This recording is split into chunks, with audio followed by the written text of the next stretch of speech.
Good evening and welcome to the Sony Center for Performing Arts. Please note, during tonight's presentation, video, audio, and flash photography is prohibited, and we have a strict zero tolerance policy for any heckling or disruptions.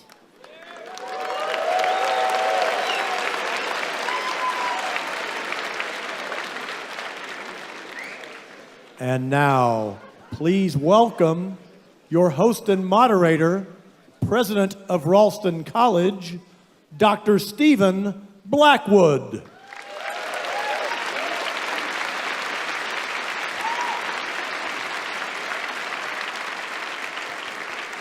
Thank you. A warm welcome to all of you here this evening, both those here in the theater in Toronto and those following online.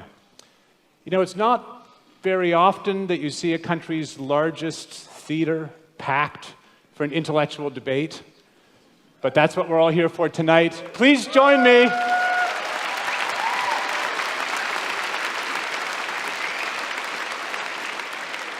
Please join me in welcoming to the stage Dr. Slavoj Zizek and Dr. Jordan Peterson.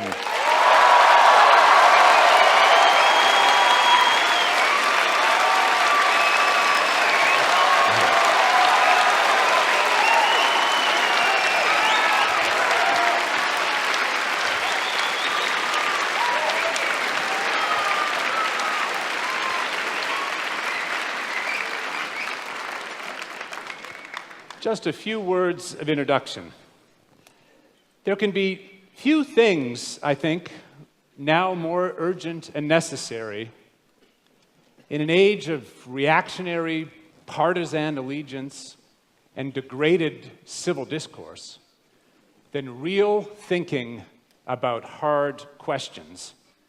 The very premise of tonight's event is that we all participate in the life of thought, not merely opinion or prejudice, but the realm of truth, accessed through evidence and argument.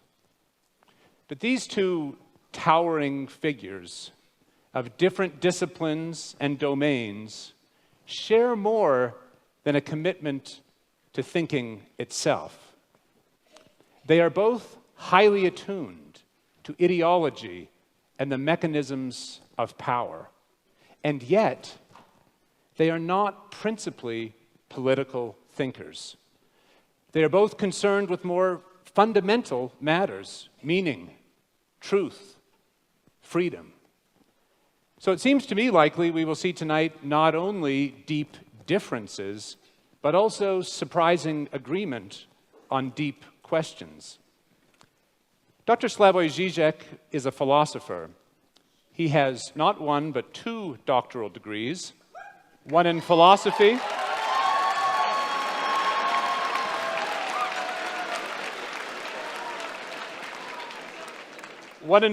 from the University of Ljubljana, and a second in psychoanalysis from University... Let's hear it for psychoanalysis.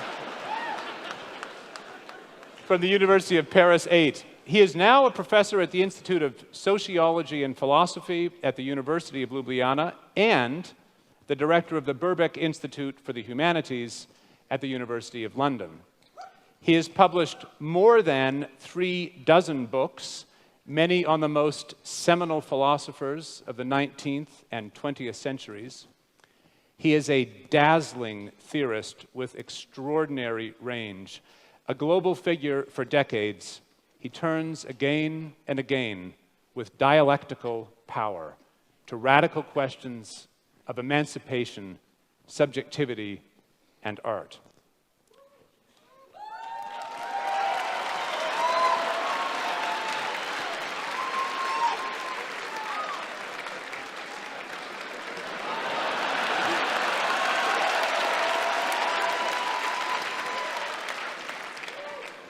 Dr. Jordan Peterson is an academic and clinical...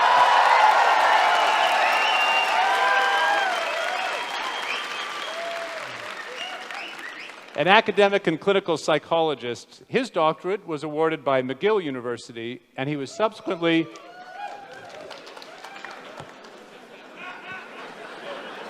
we got some McGill graduates out here. He was subsequently professor of psychology at Harvard University and then the University of Toronto, where he is today.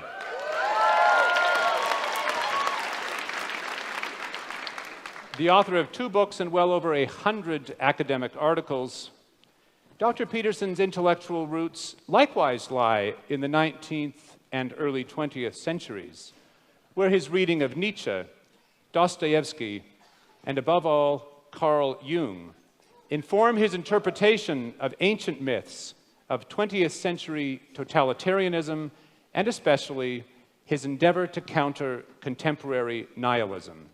His 12 Rules for Life is a global bestseller, and his lectures and podcasts are followed by millions around the world.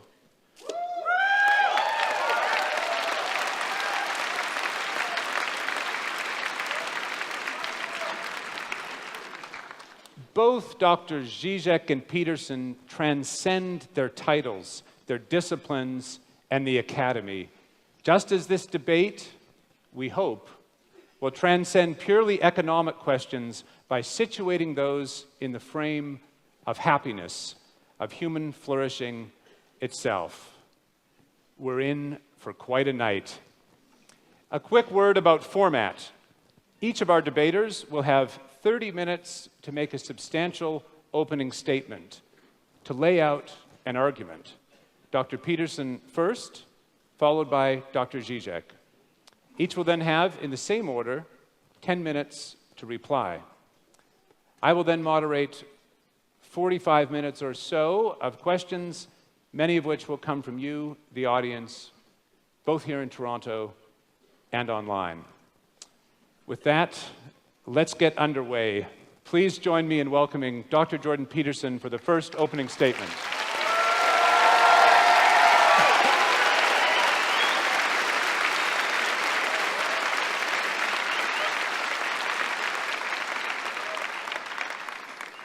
Well, thank you for that insanely enthusiastic welcome for the entire event and also for being here. I have to tell you first that this event, and I suppose my life in some sense, hit a new milestone that I was just made aware of by a stagehand today backstage, who informed me that last week the tickets for this event were being scalped online at a higher price than the tickets for the Leafs playoff games.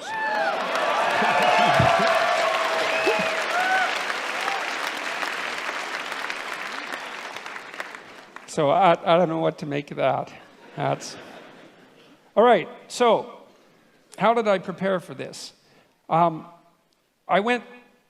familiarized myself to the degree that it was possible with Slavoj Zizek's work, and that wasn't that possible because he has a lot of work and he's a very original thinker, and this debate was put together in relatively short order. And what I did instead was return to what I regarded as the original cause of all the trouble, let's say, which was the Communist Manifesto. And what I attempted to do, because that's Marx, and we're here to talk about Marxism, let's say, and what I tried to do was read it. And to read something, you don't just follow the words and follow the meaning, but you take apart the sentences and you ask yourself at this level of phrase and at the level of sentence and at the level of paragraph, is this true? Are there counter-arguments that can be put forward that are credible? Is this solid thinking? And I have to tell you, and I'm not trying to be flippant here, that I have rarely read a tract. Now, I read it when I was 18. It was a long time ago, right? That's 40 years ago. But I've rarely read a tract that made as many errors per sentence, conceptual errors per sentence, as the Communist Manifesto. It was quite a miraculous reread. It was interesting to think about it psychologically as well, because I've read student papers that were of the same ilk in some sense, although I'm not suggesting that they were of the same level of glittering literary brilliance and polemic equality. And I also understand that the Communist Manifesto was a call for revolution and not a standard logical argument. But that notwithstanding, I have some things to say about the authors psychologically. The first thing is that it doesn't seem to me that either Marx or Engels grappled with this particular fundamental truth, which is that almost all ideas are wrong. And so and it doesn't matter if they're your ideas or someone else's ideas, they're probably wrong. And even if they strike you with the force of brilliance, your job is to assume, first of all, that they're probably wrong, and then to assault them with everything you have in your arsenal and see if they can survive. And what struck me about the Communist Manifesto was it was akin to something Jung said about typical thinking. And this was the thinking of people who weren't trained to think. He said that the typical thinker has a thought, it appears to them like an object might appear in a room. The thought appears, and then they just accept it as true. They don't go the second step, which is to think about the thinking. And that's the real essence of critical thinking. And so that's what you try to teach people in university, is to read a text and to think about it critically, not to destroy the utility of the text, but to separate the wheat from the chaff. And so what I tried to do when I was reading the Communist Manifesto was to separate the wheat from the chaff. And I'm afraid I found some wheat, yes, but mostly chaff. And I'm going to explain why, hopefully in relatively short order. So I'm going to outline 10 of the fundamental axioms of the Communist Manifesto. And so these are truths that are basically held as self-evident by the authors. And they're truths that are presented in some sense as unquestioned. And I'm going to question them and tell you why I think they're unreliable. Now, we should remember that this tract was actually written 170 years ago. That's a long time ago. And we have learned a fair bit from since then about human nature, about society, about politics, about economics. There's lots of mysteries left to be solved, but we are slightly wiser, I presume, than we were at one point. And so you can forgive the authors to some degree for what they didn't know, but that doesn't matter given that the essence of this doctrine is still held as sacrosanct by a large proportion of academics. Probably are among the most, what would you call, guilty of that particular sin. So here's proposition number 1. History is to be viewed primarily as an economic class struggle. All right, so let's think about that for a minute. First of all, the proposition there is that history is primarily to be viewed through an economic lens, and I think that's a debatable proposition because there are many other motivations that drive human beings than economics, and those have to be taken into account, especially that drive people other than economic competition, like economic cooperation, for example. And so that's a problem. The other problem is that it's actually not nearly a pessimistic enough description of the actual problem, because history, this is to give the devil his due. The idea that one of the driving forces between history is hierarchical struggle is absolutely true. But the idea that that's actually history is not true, because it's deeper than history. It's biology itself, because organisms of all sorts organize themselves into hierarchies. And one of the problems with hierarchies is that they tend to arrange themselves into a winner-take-all situation. And that is implicit in some sense in Marx's thinking, because of course Marx believed that in a capitalist society, capital would accumulate in the hands of fewer and fewer people. And that actually is in keeping with the nature of hierarchical organizations. Now, the problem with that isn't so much the fact of there's accuracy in the accusation that is a eternal form of motivation for struggle, but it's an underestimation of the seriousness of the problem because it attributes it to the structure of human societies rather than the deeper reality of the existence of hierarchical structures per se, which, as they also characterize the animal kingdom to a large degree, are clearly not only human constructions.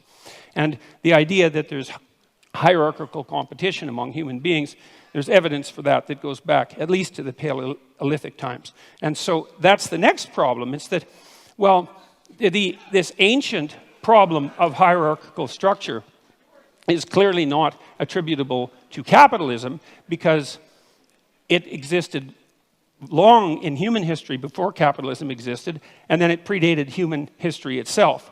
So the question then arises, why would you necessarily, at least implicitly, link the class struggle with capitalism, given that it's a far deeper problem? And now, it's also, you've got to understand that this is a deeper problem for people on the left, not just for people on the right. It is the case that hierarchical structures dispossess those people who are at the bottom, those creatures who are at the bottom, speaking, say, of animals, but those people who are at the bottom, and that is a fundamental existential problem. But the other thing that Marx didn't seem to take into account is that there are far more reasons that human beings struggle than their economic class struggle, even if you build the hierarchical idea into that, which is a more comprehensive way of thinking about it. Human beings struggle with themselves, with the malevolence that's inside themselves, with the evil that they're capable of doing, with the spiritual and psychological warfare that goes on within them.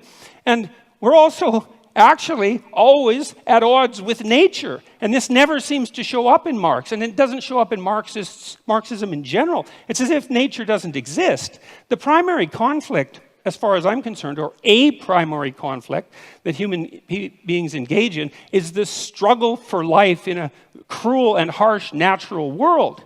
And it's as if that doesn't exist in the Marxist domain. If human beings have a problem, it's because there's a class struggle that's essentially economic. It's like, no, human beings have problems because we come into life starving and lonesome. And we have to solve that problem continually, and we make our social arrangements, at least in part, to ameliorate that, as well as to, well, upon occasion, exacerbate it. And so there's also very little understanding in the Communist Manifesto that any of the, like, say, hierarchical organizations that human beings have put together might have a positive element. And that's an absolute catastrophe, because hierarchical structures are actually necessary to solve complicated social problems. We have to organize ourselves in some manner, and you have to give the devil his due. And so it is the case that hierarchies dispossess people, and that's a big problem. That's the fundamental problem of inequality. But it's also the case that hierarchies happen to be a very efficient way of distributing resources. And it's finally the case that human hierarchies are not fundamentally predicated on power. And I would say the biological, anthropological data on that are crystal clear. You don't rise to a position of authority that's reliable in a human society primarily by exploiting other people. It's a very unstable means of obtaining power. So that's a problem. Well, the people that laugh might do it that way.